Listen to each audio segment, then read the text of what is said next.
Hello my lovely students, welcome to Ganit Vigyan. मैं हूं शालिनी।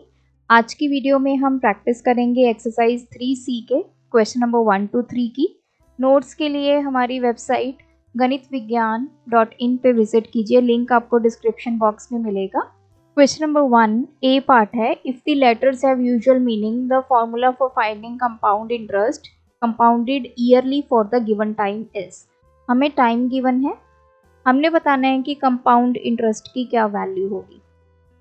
देखिए, इन क्वेश्चंस को आपने बहुत ध्यान से समझना है क्योंकि इसमें compounded yearly, compounded half yearly का कंसेप्ट आएगा जो बहुत सारे स्टूडेंट्स एग्जाम में गलत करते हैं। तो बहुत इजी वे में हम इनको समझेंगे। पहले अब हमें टाइम कितना गिवन है, 1/2 ईयर्स। कंपाउंड इंटरेस्ट का फॉर्मूला हमने लिखना है। कंपाउंड इंटरेस्ट किसके इक्वल होता है, अमाउंट माइनस प्रिंसिपल। अब अमाउंट का फॉर्मूला जनरली हमने यूज किया P 1 + R/100 raised to power n। पहले तो बहुत सारे स्टूडेंट्स यहीं पे गलती करते हैं। n जो है वो आपका टाइम नहीं होता।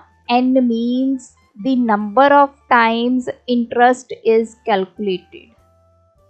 पहले तो इस चीज को आप समझिए कि एक साल में इंटरेस्ट कितनी बार लग रहा है, उसकी वैल्यू होती है n।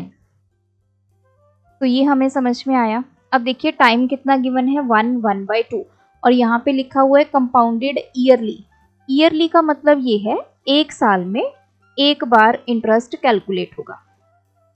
अब ये जो टाइम 1/2 ईयर गिवन है, इसको मैं ऐसे ब्रेक कर सकती हूँ, 1 ईयर अलग कर लिया, हाफ ईयर अलग कर लिया। अब देखिए एक साल की बात करते हैं। पहले एक साल में R आपका रेट ऑफ इंटरेस्ट हो गया और कितनी बार आपका इंटरेस्ट कैलकुलेट होगा, एक बार, क्योंकि कंपाउंडेड ईयरली है। अब आते हैं जो आधा साल बच गया। अब इस हाफ ईयर में जो रेट होगा वो हाफ हो जाएगा। क्यों? क्योंकि आपको क्वेश्चन में जो रेट ऑफ इंटरेस्ट गिवन होता है R, वो एक साल का गिवन होता है। अगर आपका एक साल का रेट 10% है तो आधे साल का कितना हो जाएगा, 5%। तो हमें रेट को करना होगा half. And what about the value for n? इस आधे साल में कितनी बार इंटरेस्ट कैलकुलेट होगा, एक बार ही होगा ना। 6 महीने हैं हमारे पास, तो उन 6 महीने में एक बार इंटरेस्ट कैलकुलेट होगा। तो हमें 1 ईयर के लिए भी R और n की वैल्यूज पता चल गई, आधे साल के लिए भी R और n की वैल्यू पता चल गई। अब आते हैं वापस फॉर्मूला पे।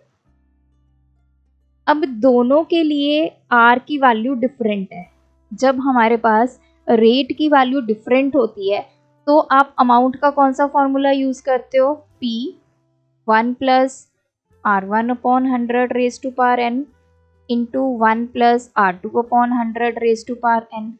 ये वाला फॉर्मूला हम यूज करते हैं ना जब हमारे पास रेट ऑफ इंटरेस्ट अलग अलग गिवन हो, अलग अलग साल का। यही फॉर्मूला अब हम यहाँ पे यूज करेंगे क्योंकि फर्स्ट ईयर के लिए रेट अलग है, हाफ ईयर के लिए रेट अलग है। तो ये आ जाएगा P 1 + रेट इन्होंने स्मॉल r से डिनोट किया है, अपॉन 100। ये पहले साल का निकाल रहे हैं हम। n की वैल्यू कितनी होगी, 1, क्योंकि हम एक बार इंटरेस्ट कैलकुलेट करेंगे एक साल में, इंटू 1 +, अब ये जो आधा साल है इसमें रेट कितना है, R/2, नीचे कितना है 100, इंटू n की वैल्यू 1, क्योंकि इस आधे साल में भी एक ही बार इंटरेस्ट कैलकुलेट होगा, माइनस आपका ये P यहाँ से आ जाएगा। तो ये आ गया P 1 + R/100 इंटू 1 + R/, ये कितना हो जाएगा 200 माइनस P। तो ऑप्शन आ गया सेकंड।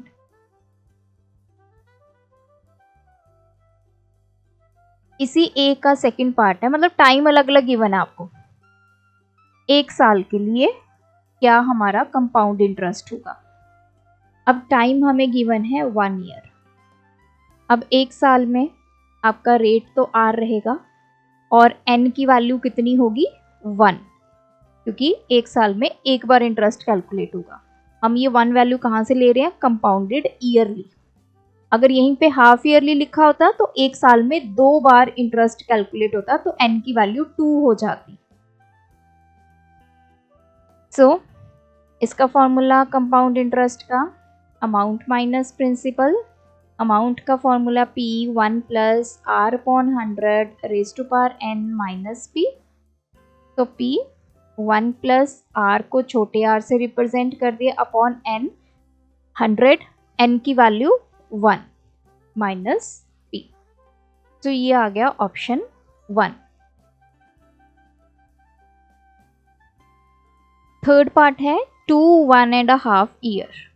अब टाइम कितना है हमारे पास, 2 1.5 ईयर। अब इसको स्प्लिट कर लेते हैं, ये 2 साल अलग कर दिए, आधा साल अलग कर दिया। इस 2 साल में जो रेट ऑफ इंटरेस्ट रहेगा वो तो R रहेगा, n की वैल्यू कितनी होगी, एक साल में एक बार इंटरेस्ट, 2 साल में 2 बार, तो n कितना आ गया 2। मतलब इन 2 सालों में जो रेट है, जो इंटरेस्ट कैलकुलेट करेंगे हम इस रेट पे, वो 2 बार करेंगे। अब आते हैं आधे साल पे। आधे साल के लिए जो रेट है वो हाफ हो जाता है, n की वैल्यू कितनी आएगी। अब इस हाफ ईयर में सिर्फ एक बार इंटरेस्ट कैलकुलेट होगा, तो n की वैल्यू हो जाएगी 1। तो अब हमें सारी वैल्यूज मिल गई हैं। अब फॉर्मूला पे आते हैं, कंपाउंड इंटरेस्ट किसके इक्वल होता है, अमाउंट माइनस प्रिंसिपल। तो यहाँ पे अमाउंट का कौन सा फॉर्मूला यूज करेंगे, P 1 plus R1 upon 100 raise to power n into 1 plus R2 upon 100 raise to power n minus P। अब वैल्यूज पुट कर लेते हैं। R1 मतलब इस 2 साल के लिए rate of interest small r upon 100, power कितनी हो जाएगी 2, n की वैल्यू 2, 2 बार इंटरेस्ट कैलकुलेट हुआ। 1 प्लस R2 कितना है r अपॉन 2 इंटू 100, n की वैल्यू 1 माइनस p। तो this will B P 1 plus R upon 100 का square into 1 plus R upon 200 की पावर 1 माइनस P। सो ये आ गया ऑप्शन 4। अब आते हैं बी पार्ट पे, when interest is compounded half yearly. तो इसमें अब ये लॉजिक काम करेगा। हाफ ईयरली का मतलब क्या है, एक साल में 2 टाइम्स जो इंटरेस्ट है वो लगेगा। सो जब भी हाफ ईयरली की बात होती है, इंटरेस्ट आपका 2 बार लगेगा, हमें समझ में आया। मतलब पहले 6 महीने के लिए इंटरेस्ट लगेगा, फिर से 6 मंथ्स के लिए इंटरेस्ट लगेगा। तो जो पर आपको रेट गिवन होता है वो पूरे साल का गिवन होता है, जैसे 10% गिवन है, तो फर्स्ट 6 मंथ्स के लिए, आधे साल के लिए रेट कितना हो जाएगा 5। इसके लिए भी नेक्स्ट 6 मंथ्स के लिए भी रेट कितना हो जाएगा 5। ये आपको ध्यान देना है, रेट हमारा हाफ हो जाता है जब हाफ ईयरली गिवन होता है। टाइम हमारा जितना गिवन होता है उसके अकॉर्डिंग हम n की वैल्यू लेते हैं, दैट इज 2 इंटू टी। जितना टाइम गिवन होता है उसको डबल कर देते हैं, क्योंकि अब इंटरेस्ट डबल टाइम कैलकुलेट होगा। एक साल में 2 बार, 2 साल में 4 बार, 3 साल में 6 बार। सो अब आते हैं, तो इसका मतलब अगर हमारा कंपाउंडेड हाफ ईयरली गिवन है, रेट की वैल्यू हो जाएगी R/2। n कितना होगा, पहले तो टाइम लिखेंगे 1 ईयर, इस टाइम को 2 से मल्टीप्लाई कर देंगे, सो n विल बी 2 टाइम्स। एक साल में 2 बार इंटरेस्ट कैलकुलेट हो रहा है। तो कंपाउंड इंटरेस्ट का फॉर्मूला क्या होता है, अमाउंट माइनस प्रिंसिपल। तो ये P1 plus R upon 100 raise to power n minus P, value put कर देते हैं। R की value small r upon 100, n कितना है 2। अब देखिए R की वैल्यू हाफ होगी, तो R अपॉन 2 इंटू 100, n2 क्योंकि 2 बार इंटरेस्ट कैलकुलेट हो रहा है माइनस P, तो this is P1 plus R upon 200 का स्क्वायर माइनस P।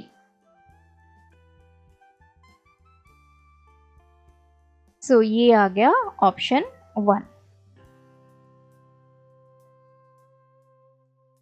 देन है when interest is compounded half yearly. फिर से जो इंटरेस्ट है हाफ ईयरली के लिए कंपाउंड किया गया है और हमें कंपाउंड इंटरेस्ट का फॉर्मूला बताना है। कंपाउंड इंटरेस्ट किसके इक्वल होता है? Amount minus principal. अब देखिए इसमें टाइम कितना है? 1.5 ईयर। इसमें चाहे तो आप ऐसे करके डिवाइड कर लीजिए, पहले 1 ईयर का फिर हाफ ईयर का, जैसे हमने तब किया था जब कंपाउंडेड एनुअली था। अदरवाइज इसको ब्रेक करने की जरूरत नहीं है। क्यों? लॉजिक क्या है? इसमें जो रेट है, चाहे आप 1 साल के लिए कैलकुलेट कर रहे हो चाहे आधे साल के लिए, रेट ने हाफ होना ही होना है। तो उस केस में जब हम कंपाउंडेड ईयरली कर रहे थे, पहले साल के लिए रेट R होता है, आधे साल के लिए रेट R/2 हो जाता है। लेकिन इस केस में क्या है कि हर 6 महीने का रेट हाफ होगा, तो इसमें कोई प्रॉब्लम नहीं आएगी। पहले मैं आपको हाफ करके दिखा देती हूँ, ऐसे डिवाइड करके। तो ये 1 ईयर है, 1 साल के लिए हमने रेट निकालना है और n की वैल्यू निकालनी है। अब हमें पता है 1 साल में 2 बार इंटरेस्ट कैलकुलेट होगा क्योंकि हाफ ईयरली गिवन है, तो n तो हो गया 2। What about r? r will be half, क्योंकि पहले 6 महीने के लिए इंटरेस्ट कैलकुलेट हुआ तो रेट आधा हो गया, फिर अगले 6 महीने के लिए रेट कैलकुलेट हुआ, फिर से ये हाफ हो गया इंटरेस्ट जब हमने कैलकुलेट किया। अब आते हैं इस हाफ ईयर पे। Here rate is also R/2, rate आधा हो जाएगा क्योंकि आधे साल का हम कैलकुलेट कर रहे हैं। What will be the n? n will be 1, क्योंकि इस आधे साल में एक बार इंटरेस्ट कैलकुलेट होगा। सो इसका फॉर्मूला क्या बन जाएगा? P1 प्लस R1 अपॉन 100 की power n into 1 plus R2 upon 100 की पावर n माइनस p। अब मैं आपको वैल्यू पुट करके दिखा देती हूँ। R1 मतलब R/2 इंटू 100, पावर कितनी है? 2। 1 plus R2 is also R/2 into 100, n की वैल्यू यहाँ पे कितनी है? 1 माइनस p। तो ये हो गया 1 प्लस R अपॉन 200 का square into 1 plus R upon 200 की पावर 1 माइनस 1। अब देखो ये सेम टर्म्स है, तो बेस सेम है, पावर क्या हो जाएंगी? ऐड। तो ये 3 माइनस p, तो इसमें आ गया ऑप्शन 2। अगर आप ऐसा नहीं करना चाहते, टाइम को अलग अलग स्प्लिट नहीं करना चाहते, तो आप क्या करेंगे? टाइम हमें गिवन है 1/2, कितना हो गया ये? 3/2 years. Okay, what will be the value for R? R/2, क्योंकि रेट तो हमें हाफ करना ही पड़ेगा, हाफ ईयरली के लिए हम कंपाउंड कर रहे हैं। What will be the value for n? इस पूरे टाइम पीरियड के लिए कितनी बार इंटरेस्ट कैलकुलेट होगा? 3 बार। तो अगर आपको ऐसे नहीं पता चलता, आपने क्या करना है, जो टाइम गिवन है उसको डबल कर दो, 2 टाइम्स कर दो। सो n विल बी 3। तो अब ये वैल्यूज आ गई, आपने फॉर्मूला यूज करना है compound interest is equals to amount minus principal. Amount की value p into 1 plus R upon 100 raise to power n minus p। तो p 1 प्लस रेट कितना है? R/2 इंटू 100, n कितना है? 3 माइनस p। तो this will be P1 plus R upon 200 का cube minus p। अब देखिए ये और ये सेम वैल्यू है, तो जैसे मर्जी कर लीजिए, लेकिन कंसेप्ट आपका क्लियर होना चाहिए। अब इसी का थर्ड पार्ट है। टाइम हमें गिवन है 2 ईयर्स, कंपाउंडेड हाफ ईयरली। अब 2 साल हैं, 2 साल में पहले तो बताइए रेट ऑफ इंटरेस्ट कितना होगा? ये हमें पता है, हाफ। जितना मर्जी टाइम हो, रेट हमेशा हाफ हो जाता है। मेन कंसेप्ट आता है यहाँ पे n पे। अब हमें पता है 1 साल में 2 बार इंटरेस्ट कैलकुलेट हो रहा है, तो 2 साल में कितनी बार होगा? 4 बार होगा। अगर ऐसे नहीं आपको समझ आ रहा, आपने क्या करना है, जो आपको टाइम गिवन है उसको 2 से मल्टीप्लाई कर दीजिए, that will be value for n।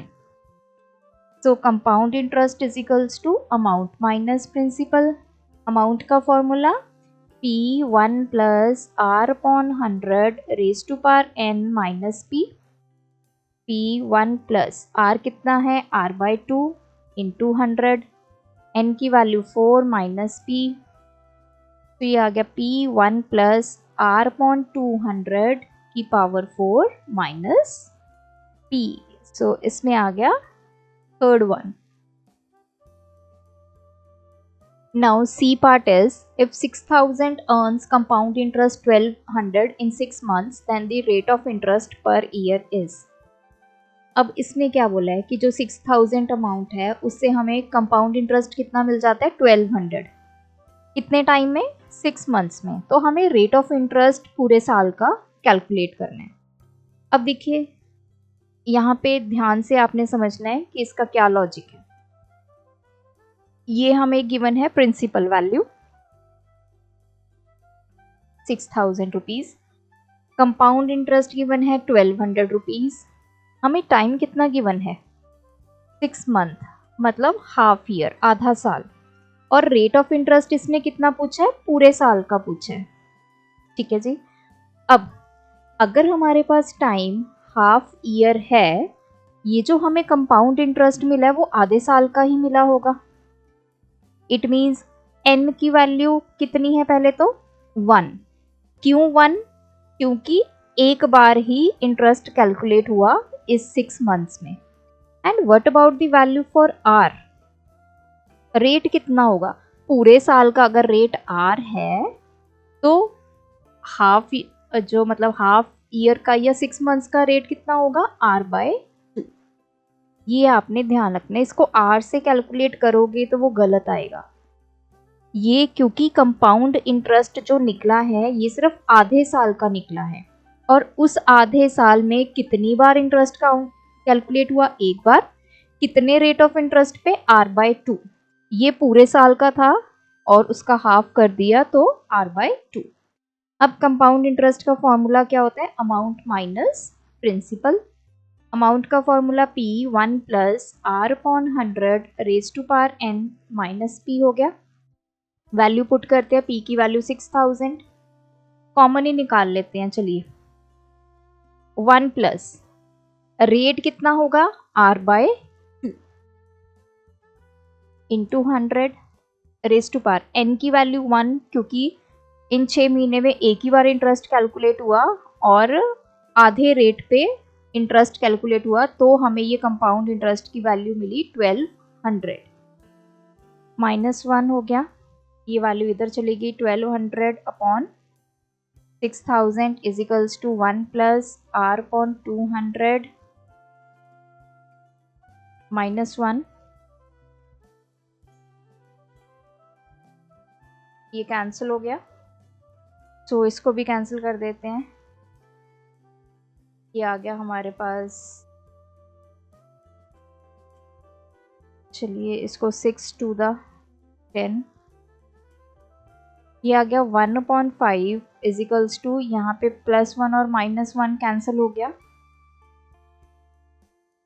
Now r upon 200. अब r की वैल्यू कैलकुलेट करेंगे, 1/5 इंटू 200, तो r आ गया 40%. ये हमने जो rate of interest per year निकालना था उसकी वैल्यू आ गई 40%. इसमें आ गया ऑप्शन 1. डी पार्ट है, on a certain some the simple interest for 2 years is 2400. If the rate of interest is 10% per annum, then compound interest for the first year is. अब हमें given क्या है पहले ये लिख लेते हैं. सिंपल इंटरेस्ट गिवन है 2400 रुपीज़. कितने टाइम में, 2 ईयर में. कितने रेट ऑफ इंटरेस्ट पे, 10% पे. अब निकालना क्या है हमें, कंपाउंड इंटरेस्ट निकालना है. टाइम कितना है, 1 ईयर, क्योंकि एक साल का ही कंपाउंड इंटरेस्ट हमने कैलकुलेट करना है. नाउ वैसे तो यहाँ से सिंपल इंटरेस्ट जो हमें गिवन है, यहाँ से हम प्रिंसिपल निकाल सकते हैं, P into R into T upon 100. तो ये गिवन है 2400, पी आर की वैल्यू 10% टाइम 2 years अपॉन 100। तो यहाँ से P की वैल्यू कितनी आ गई 2400 इंटू 5, जो ये आ गई 12,000 रुपीज़। अब हमने फर्स्ट ईयर का कंपाउंड इंटरेस्ट निकालना है। हमारे पास प्रिंसिपल वैल्यू आ गई 12,000 रुपीज़। कंपाउंड इंटरेस्ट का फॉर्मूला क्या होता है? अब देखिए, जो फर्स्ट ईयर का कंपाउंड इंटरेस्ट है वो किसके इक्वल होता है, जितना उस ईयर का हम कैसे निकालते हैं, P into R into T करके निकालते हैं अपॉन 100, क्योंकि सिंपल इंटरेस्ट वाला फॉर्मूला ही हमारा यहाँ पे चल जाता है। तो P की value 12,000, rate 10%, time 1 year upon 100। तो फर्स्ट ईयर का कंपाउंड इंटरेस्ट आ गया 1200 रुपीज़, ऑप्शन 1। नेक्स्ट है compound interest for second year. अब हमने सेकेंड ईयर का कैलकुलेट करना है। अब सेकेंड ईयर के लिए जो पहले साल की अमाउंट होगी वो सेकेंड ईयर का प्रिंसिपल बन जाएगा। अब फर्स्ट ईयर में हमने क्या निकाला, हमारे पास प्रिंसिपल वैल्यू आई थी 12,000 रुपीज़, कंपाउंड इंटरेस्ट आया था 1200। तो अमाउंट कितनी आएगी, principal plus compound interest 12,000 plus 1200, तो 13200 आ गया। तो ये जो फर्स्ट ईयर की अमाउंट है सेकेंड ईयर के लिए क्या बन जाएगी, प्रिंसिपल वैल्यू बन जाएगी। नाउ टाइम कितना है, 1 year, क्योंकि हम सिर्फ सेकेंड ईयर के लिए कंपाउंड इंटरेस्ट कैलकुलेट कर रहे हैं, एक ही साल है वो। रेट 10%, तो कंपाउंड इंटरेस्ट का formula P into R into T upon 100, 13200 into rate 10% time 1 upon 100, तो ये आ गया 1320 rupees, option 1। Sum is, sum मतलब प्रिंसिपल वैल्यू, तो हमने प्रिंसिपल वैल्यू फर्स्ट उसमें कैलकुलेट की थी 12,000, तो ये आ गया आंसर इसका। Fourth one is the amount in 2 years, 2 साल की अमाउंट। अब देखिए, हमने इसके पिछले पार्ट में यहाँ पे सेकेंड ईयर का कंपाउंड इंटरेस्ट निकाल लिया था, यहीं पे मैं अमाउंट भी निकाल देती हूँ, तो हमारा जो फोर्थ पार्ट है उसका आंसर आ जाएगा, क्योंकि इसने 2 साल की अमाउंट पूछी है। अमाउंट किसकी इक्वल होती है, principal plus compound interest. Principal value 13200, second year का इंटरेस्ट कितना आया 1320, तो ऐड कर देते हैं, तो ये आ गया 14,520 रुपीज़। तो ये हमारा आ गया डी फोर्थ पार्ट का, this is option 1। Question number 2, if the interest is compounded half yearly, interest जो है हाफ ईयरली कंपाउंड हो रहा है, मतलब एक साल में 2 बार। Calculate the amount when principal is 7400, principal value given है 7400, रेट ऑफ इंटरेस्ट 5%, ड्यूरेशन मतलब टाइम कितना है 1 year। अब आ जाते हैं, अगर आपका ये हाफ ईयरली है तो उसके लिए हमारा रेट क्या होगा और n की वैल्यू क्या होगी। मैंने आपको बताया था कि जो हाफ ईयरली होता है तो एक साल में 2 बार आपका इंटरेस्ट जो है वो कैलकुलेट होता है। तो हमें टोटल टाइम कितना गिवन है 1 year, तो 1 year में कितनी बार इंटरेस्ट कैलकुलेट होगा, 2 बार, तो n की वैल्यू तो हो गई 2। और जो रेट होता है वो हाफ हो जाता है, तो रेट हो जाएगा हाफ, दैट इज 5/2। तो अमाउंट निकालनी है, अमाउंट का formula P 1 plus R upon 100 raise to power n, P की वैल्यू 7400, 1 प्लस रेट कितना हो जाएगा 5/2 अपॉन 100, n की वैल्यू 2,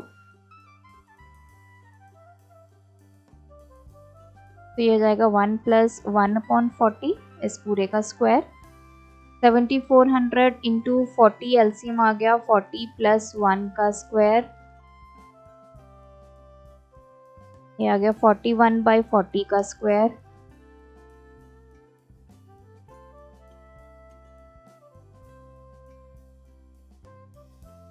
तो चलिए इनको सॉल्व करते हैं। 74 into 41 into 41 divide by 16, so this will be 7774.6 rupees.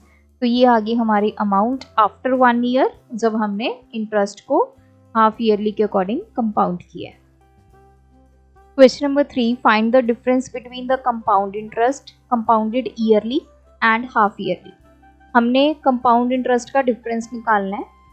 एक बार तो हमने ईयरली इसको कंपाउंड करना है, कैलकुलेट करना है, और एक बार हाफ ईयरली करना है, फिर उनका डिफरेंस निकालना है। प्रिंसिपल वैल्यू गिवन है 10,000, टाइम गिवन है 18 मंथ और रेट गिवन है 10%। अब इसमें हम लॉजिक को समझेंगे पहले। तो यहाँ पे हम निकाल रहे हैं कंपाउंड इंटरेस्ट ईयरली। पहले तो ईयरली का मतलब क्या है कि एक साल में एक बार इंटरेस्ट को कैलकुलेट करेंगे। अब टोटल टाइम कितना गिवन है आपको, 18 मंथ, मतलब 1 ईयर कंप्लीट और आधा साल। अब पहले साल की बात करते हैं। पहले साल में इस पूरे ईयर का रेट ऑफ इंटरेस्ट लगेगा, तो आर कितना होगा, 10%। What about the value for N, कितनी बार इंटरेस्ट कैलकुलेट होगा, ये एक साल में एक बार। अब आते हैं इस आधे साल पे। इसमें जो रेट है वो कितना हो जाएगा, हाफ हो जाएगा ना, क्योंकि पूरे साल का रेट ऑफ इंटरेस्ट 10% है, तो सिर्फ आधे साल का हमने इंटरेस्ट कैलकुलेट करना है। तो ऐसा नहीं है कि आधे साल के जब हम इंटरेस्ट कैलकुलेट करें तो रेट ऑफ इंटरेस्ट पूरा लगा दो पूरे साल का, वो तो गड़बड़ हो जाएगी। तो हाफ करेंगे। तो इस केस में रेट ऑफ इंटरेस्ट हो गया 5%। What will be the value for N, कितनी बार इंटरेस्ट कैलकुलेट हो रहा है, एक बार। तो पहले तो इसी को सॉल्व कर लेते हैं। कंपाउंड इंटरेस्ट का फॉर्मूला क्या होता है, अमाउंट माइनस प्रिंसिपल। तो अब अमाउंट का formula P1 plus R1 upon 100 raise to power n।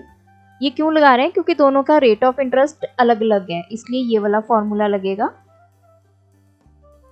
Minus P, P common निकाल लेते हैं। तो चलिए वैल्यू पुट करते हैं। 1 प्लस R1 पहले साल का rate of interest 10 upon 100, n की वैल्यू 1 इंटू 1 प्लस R2 मतलब 5 अपॉन 100 1 माइनस 1, क्योंकि P हमने कॉमन निकाल दिया। सो P की वैल्यू पुट कर लेते हैं। 10,000। तो देखिए ये कैंसिल हो गया, तो 10 एलसीएम आ गया 10 प्लस 1 इंटू, इसको कैंसिल कर दो 20, तो 20 एलसीएम आ गया 20 प्लस 1 माइनस 1, तो ये आ गया 11 अपॉन 10 इंटू 21 अपॉन 20 माइनस 1।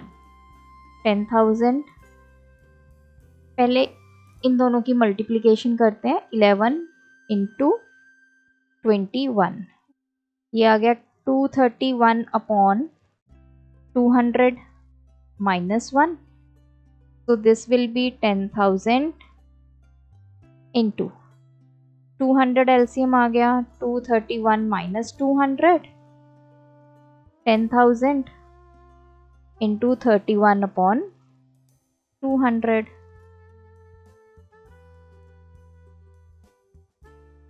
तो ये कितना आ गया, 0.1550 रुपीज़।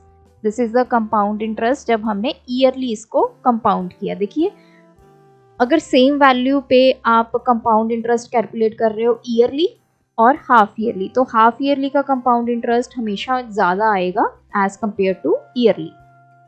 अब हम निकालते हैं हाफ ईयरली। हाफ ईयरली में टोटल टाइम कितना है, 18 मंथ, मतलब 1 ईयर कंप्लीट प्लस आधा साल। तो इसको आप कैसे लिख सकते हैं, 1.5 ईयर, तो इसको 3/2 ईयर लिख सकते हैं। अब 3/2 मैंने कंबाइन कर दिया, क्यों? क्योंकि इसमें जो रेट है वो हाफ हो जाता है और जो n की वैल्यू है वो टाइम से डबल हो जाती है। अब इस पूरे टाइम के लिए रेट विल बी हाफ, तो रेट कितना होगा, 10/2 that is 5%। What will be the value for n? अब अगर मैं आपको वैसे बताऊं, एक साल में 2 बार इंटरेस्ट कैलकुलेट हुआ क्योंकि हाफ ईयरली है, इस आधे साल में 1 बार, तो टोटल कितनी बार हो गया, 3।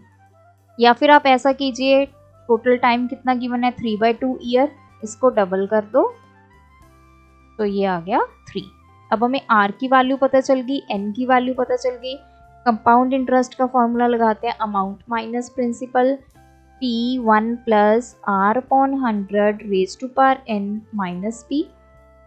p कॉमन आ गया, 1 प्लस रेट कितना है 5/100, n की वैल्यू 3 माइनस 1, p की वैल्यू पुट करेंगे 10,000, ये आ गया 20।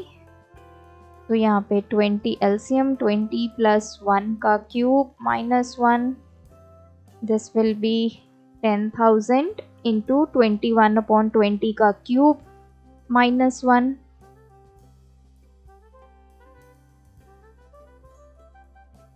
तो 21 का क्यूब कर लेते हैं, 9261, 20 का क्यूब 8000 माइनस 1, 8000 एलसीएम आ गया, 9261 minus 8000, so this will B 10,000, ये आ गया आपके पास 1261/8000।